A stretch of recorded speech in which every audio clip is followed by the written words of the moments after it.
ولكن يا اخواتي اول ما بيدخلوا بيتفاجئوا بشخص شبه جون وبيصوب عليهم ببندقية، وبيكون جون فاكر في الاول ان ده اخوه التوأم، وهو طبعا مش فاكره بسبب الحادث. ولكن شبيه جون بيقول له ان هو مش اخوه ولا حاجه. ورحمة الله وبركاته، عاملين ايه يا اصحابي؟ وحشتوني والله من الفيديو اللي فات. فلو ما اشتركتش ما تزعلنيش منك وانزل اعمل اشتراك، ولو اشتركت كمل جميلك بقى واعمل لايك. وقبل ما نبدأ ما تنساش تصلي على النبي عليه افضل الصلاة والسلام. ويلا بينا نبدأ الفيلم. وبيبدأ فيلمنا يا اخواتي بجو وهو بيقول لبنته الصغيرة انها تروح تنام مع امها على السرير بتاعهم، بعد ما بنته قالت له انها خايفة قوي ومش عارفة تنام وحاسة ان في حد غيرهم موجود معاهم في البيت والنوم مش لوحده. قال لها طب خلاص روحي نامي مع امك في الاوضه، وانا هروح اخش كل اوضه موجوده في البيت عشان اثبت لك ان مفيش حد في البيت غيرنا وان دي مجرد تهيؤات يعني مش اكتر. ساعتها بتوافق بنته انها تروح تنام، وبيبتدي جون يدخل كل اوضه في البيت وبيكلمها بصوت عالي ويقول لها شايفه مفيش حاجه اهو انا سليم. وفضل يتكرر نفس الموقف لحد ما دخل على المطبخ ولقى هناك عصابه من افراد كتير وكلهم لابسين اقنعه سودا على وشهم. وهنا يا اخواتي بيتصدم جون من ان كلام بنته طلع حقيقي وبيكون في حاله صدمه. ولكن بيجي واحد من افراد العصابه وبيضرب جون بعصايه حديد على راسه، فبيوجع على الارض ومش بيكون قادر يقاوم ولكن بيعافر وبيحاول يقوم تاني، فبيروح ضربه ضربه تانيه وكل جزء من راسه بقى بيطلع دم. وفي واحد من العصابه فجاه بيشيل القناع من على وشه وبنشوف راجل كبير في السن واصلع. وجون يا اخواتي بيحاول يفهم منه هما بيعملوا كده ليه وهم عايزين منه ايه هو وبنته ومراته، ولكن مش بيرد عليه. وفجاه بيجي اتنين من العصابه ومعاهم مرات جون وبنت جون وبيتعصب وبيقول له هعمل لك اي حاجه وسيبهم يعيشوا ما تقتلهمش او حتى اقتلني انا وسيب مراتي وبنتي في حالهم. وبيحاول جون يعرف ليه الراجل ده وعصابته عايزين يقتلوه هو ومراته وبنته، ولكن برضه الراجل الاصلع مش بيرد عليه لحد ما الراجل الاصلع بيؤمر الرجاله اللي معاهم انهم يقتلوا مرات جون. وبيكون جون متعصب جدا وبيقول له لا ما تقتلش بنتي، والبنت بتكون بتصوت بهستيريا من الموقف الصعب اللي هي شايفاه لحد ما بيخلص عليها الراجل التاني كمان برصاصه في راسها بدم بارد. بيكون في اللحظه دي جون هيموت من الغيظ والعصبيه اللي هو فيها، وبيكون في نفس الوقت مش قادر يقوم ويحاربهم بسبب الاصابه اللي في راسه وبيغمى عليه بعد الحادثه الفظيعه اللي حصلت دي. والغريب ان العصابه مش بتقتله وبيصحى بعدها ب9 شهور كاملين وبيكون في المستشفى. وبنكتشف هنا يا اخواتي انه كان في غيبوبه طويله جدا بسبب الاصابات اللي حصلت له والصدمه اللي حصلت معاه لما بنته ومراته ماتوا قدام عينيه ومعرفش يعمل لهم حاجه. واول ما صحي يا اخواتي الدكتور بنفسه جه علشان يشوفه ويطمن عليه، والدكتور يا اخواتي بيشخص حالته ان كل جزء في جسمه سليم ولكن مخه والوعي بتاعه لسه محتاجين علاج، والوعي مش مستقر بسبب الضربات الكتير اللي خدها على راسه من العصابه وبسبب الصدمه النفسيه اللي حصلت له بسبب موت مراته وبنته قدام عينيه في يوم الحادثه من 9 شهور. وبيكون في عميل فيدرالي وهو اللي متابع القضيه بتاعته، واول ما بيعرف ان جون صحي بيروح بسرعه على المستشفى بنفسه علشان يحاول يعرف اي معلومه من جون وتساعده في التحقيقات او حتى يعرفه اي معلومه عن القتله. وبيروح يا اخواتي المستشفى والدكتور المسؤول عن جون بيعرف جون بالعميل واللي بيكون اسمه جيرمي، والدكتور بيقول لجون ان العميل جيرمي هيجي ويسالك بعض الاسئله عن الحادثه اللي حصلت لك انت ومراتك وبنتك من 9 شهور. وبيوافق جون والعميل بيقول له انت فاكر اي حاجه من اللي حصل؟ فجون بيرد عليه وبيقول له انا فاكر كل حاجه من الحادثه بالتفصيل ولكن مش فاكر اي حاجه قبل الحادثه. والدكتور بيطمنه وبيقول له ده عادي جدا انك تكون مش فاكر اي حاجه من اللي حصلت لك قبل كده، ولكن مع الوقت والعلاج هترجع لك الذاكره زي ما كانت في الاول ويمكن احسن كمان يا عم ما تخاف. والمهم بقى يا اخواتي ان جون بيبتدي يحكي له اللي حصل وبيحكي لهم عن الراجل الاصلع اللي خلع قناعه قدامه وما اتكلمش معاه خالص. ساعتها يا اخواتي بيقول له ان المجرم ده خطير جدا وانهم كانوا مشتبهين فيه اصلا لان مش اي حد يعمل عمليه قتل زي دي بالسهوله دي غير ناس معينه، وبيكون اسمه يا اخواتي لوك دافرو، وانه كان جندي سابق في الجيش الامريكي بس تقاعد وساب الجيش وكون هو بنفسه جيش ليه مكون من اقوى واشرس الجنود المرتزقه، وبقى يعمل بعد كده مهمات قتل زي مهمه قتل بنت جون ومراته. والمصيبه يا اخواتي ان بقى يعمل العمليات دي بدم بارد في هدف الفلوس او هدف المصالح الشخصيه، مش فارق معاه هو قتل مين طالما الموضوع في لمصلحه. وهنا يا اخواتي جون بيقول لجيري طالما انتوا عارفين كل المعلومات دي ما تعرفوش هو قتل مراته وبنتي ليه؟ ولكن بيرد عليه جيرمان وبيقول له للاسف ما نعرفش السبب اللي خلاه يعمل كده. ولكن بيكمل جيرمان كلامه وبيقول لجون ما تقلقش كلها مساله وقت وهتقبض عليه وهنعرف هو عمل كده ليه وهناخد حقك انت ومراتك وبنتك. وجيرمان يا اخواتي بيدي الكارت الخط الشخصي بتاعه لجون، وبيقول له في اي وقت وصلت لحاجه جديده او افتكرت اي معلومه مهمه كلمني. وخرج من المكان، واول ما جيرمان خرج من المكان اللي فيه جون فتح تليفونه وكلم قاتل محترف وبيأمره انه يقتل جون في اسرع وقت ممكن. وبنكتشف ان جيرمان مش عامل فيدرالي ولا حاجه، ولكنه هو شغال ضمن عصابه لوك دافر، وان مهمته انه يخلص على جون من غير ما حد ياخد باله. وبعد كده يا اخواتي بتتحسن حاله جون وبيخرج من المستشفى وبيروح للامانات بتاعه المستشفى وبياخد منها الحاجات بتاعته، ومن ضمنها اسوره كانت بنته جايبه له هديه قبل كده. ولما بيخلص جون كل الاجراءات اللي في المستشفى وبياخد حاجته وبيروح بيته تاني، وهناك بيشوف تهيؤات لبنته وهي مقتوله في منظر بشع وعماله تأنف فيه وتقول له انت ما عرفتش تنقذني، وبتقول له ان انت السبب في ان انا مت. وبيبكي جون من اللي بيشوفه وبيكون حالته النفسيه في الضياع. في الوقت ده بنشوف قاتل محترف داخل المكان وعمال يقتل كل الناس اللي هناك بدم بارد ومحدش عارف يوقفه، لحد ما بنكتشف ان في قاتل محترف تاني هناك، وغالبا كانت مهمه القاتل اللي دخل المكان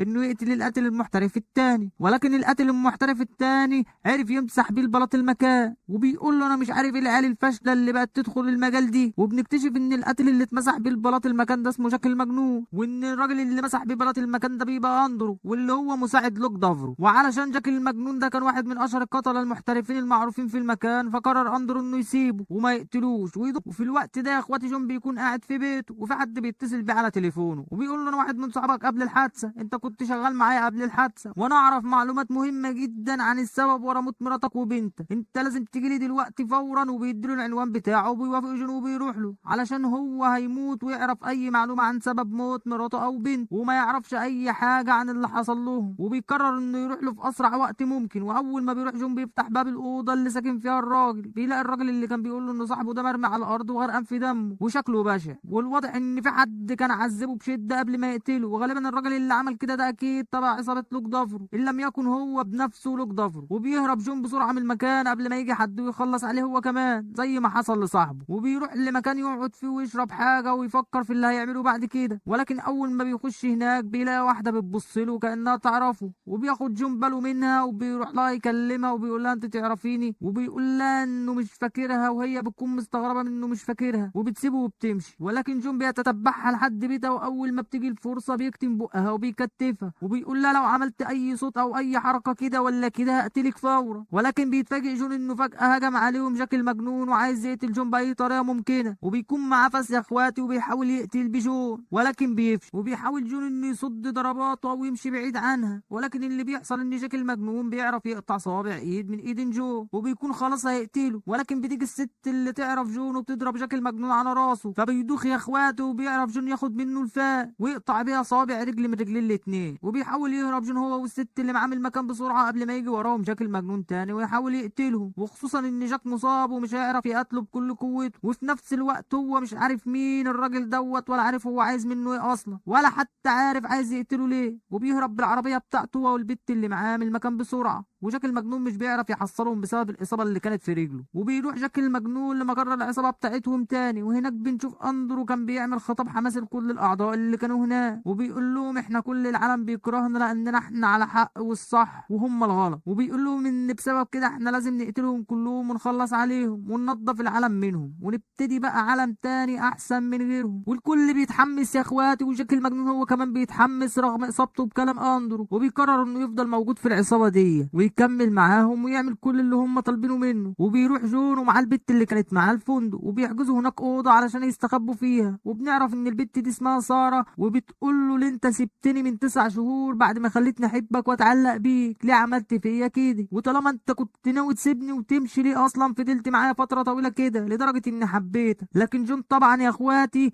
بيكون مش فاكر اي حاجه من الكلام دوت، وبيقول لساره طب انت تعرفي اي حاجه عني؟ يعني مثلا كنت شغال فين او كنا بنتقابل فين وكده. وبتكون ساره قاعده بتطور له الجرح اللي في ايده وبتقول له انها اخر مره شافته من 9 شهور وكان قاعد معاها، ولكن جه واحد وحاول يضايقها واتعصب عليه جون قوي ونزل فيه ضرب واهانه في المكان، ومحدش كان عايز يتدخل ويحوش جون عن الراجل دوت لانهم كانوا خايفين جدا من جون من كتر ما هو قوي ومسك الراجل دعكه فبيخافوا منه. وبتقول له بعد ما انت خلصت على الراجل سبتني ومشيت من المكان. وفي الوقت ده بيكون جاك المجنون في مقر العصابه وقاعد بيتعافى من الاصابه، واللي كانت العصابه ساعدته في الموضوع وخلت رجليه كويسه. ولكن فجاه بيعدي جندي تاني من العصابه وبياخد ازازه الخمره بتاعت جاك المجنون وبيرخم عليه، ولكن جاك بيتعصب جدا وبينزل فيه ضرب وبتقوم معركه معركة شرسة جدا ما بينهم، ولكن طبعا يا اخواتي مفيش اي وجه مقارنة بينهم. بيكون جاك قوي جدا وبيعرف انه يهين الراجل التاني وسط الناس كلها، وساعتها الكل بيكون متحمس وعمال يشجع ويهتف لجاك لانه قوي وعرف يهين الراجل التاني وياخد حقه. ولما جاك خلص ضرب فيه بقى كل الناس اللي هناك ينزلوا ضرب فيه وبيحفلوا عليه لان جاك الراجل الجديد في العصابة علم عليه. وفي الوقت ده يا اخواتي بيجي في تفكير جاك انه ممكن يكون مع الوقت في العصابة ديت فرد مهم جدا فيها بسبب قوته، او ممكن يبقى مساعد الرئيس،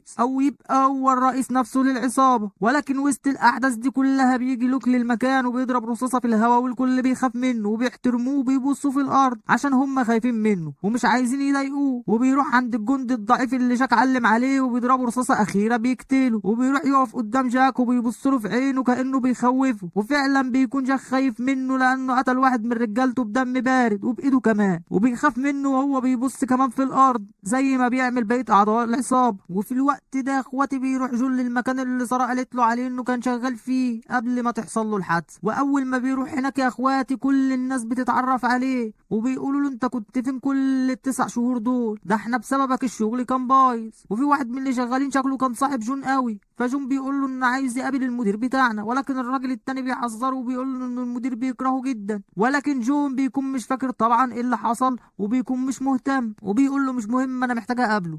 ساعتها بيروح الراجل ده مع جون لمكتب الرئيس بتاعهم، واول ما جون بيشوفه بيتصدم من شكل وشه المرعب اللي شكله حصل له حادثه هي اللي خلت وشه عامل كده. والمدير واللي بنعرف ان اسمه هو ايريك بيكون متعصب جدا من جون وبيقول له انت لك عين تيجي تقف قدامي بعد اللي انت عملته؟ ولكن جون مش بيكون فاكر ايه هو اللي عمله. وبنكتشف هنا يا اخواتي ان جون هو اللي شوه وش الراجل ده لما كان بيحاول يضايق ساره. وكمان المدير بيشغل فيديو لجون وبنشوف ان جون ماسك صاحبه اللي كلمه في التليفون وقال له عايز اقابلك ونازل فيه ضرب لحد ما شوهه وخلص عليه. وهنا يا اخواتي المدير بيقول له انا ما كنتش مطمن لك وكنت حاسك هتقتلني، عشان كده كنت براقبك وشكوكي طلعت في محلها ومسكت عليك الفيديو ده علشان اسومك بيه لو حاولت تلعب بديلك معايا. ولكن جون بيكون محتار وخايف في نفس الوقت من اللي بيحصل ومش فاهم هو عمل كده ليه وقتل الراجل ده ليه، وبيكون مش فاكر اي حاجه من دي كانه راجل تاني هو اللي عمل كده. وبيخرج من المكان اللي هو كان شغال فيه بسرعه وبيركب العربيه بتاعته هو وساره وبيكون رايحين على المكان اللي ساره قالت لجون انه كان ساكن فيه قبل الحادث. وهم يا اخواتي راكبين العربيه وفي الطريق بيجي جاك المجنون تاني بعربيه وبيضرب نار على جون وبيقعد يخبط في عربيه جون وبيحاول انه يخليه يصطدم وبينجح فعلا وعربيه جون بتقف في وسط الشارع، ولكن بيعرف يخرج منها هو وساره عادي وبيدخل في محل وبيبتدي المعركه بينه وبين جاك المجنون اللي بيكون قوي جدا ومش قادر عليه وحتى مش عارف يسدد له ضربه واحده. ولكن فجاه جون بيعرف يتفادى ضربات جاك المجنون وبيبتدي يفتكر مهاراته القتاليه قبل ما تحصل له الحادثه. ومن ساعتها بقى يا اخواتي ومن اللحظه دي والمعركه اتقلبت لصالح جون اللي نزل ضرب في جاك المجنون وكسر له ايده ورجليه وفي الاخر قتله وخلص منه اخيرا. وبعد ما خلص عليه سرق عربيته اللي واقفه في الشارع وابتدى يتحرك تاني للمكان اللي ساره قالت له عليه. وفعلا يا اخواتي بيتحركوا وبيوصلوا لبيت صغير في الغابه وساره بتقول لجون ان ده المكان اللي هو كان ساكن فيه.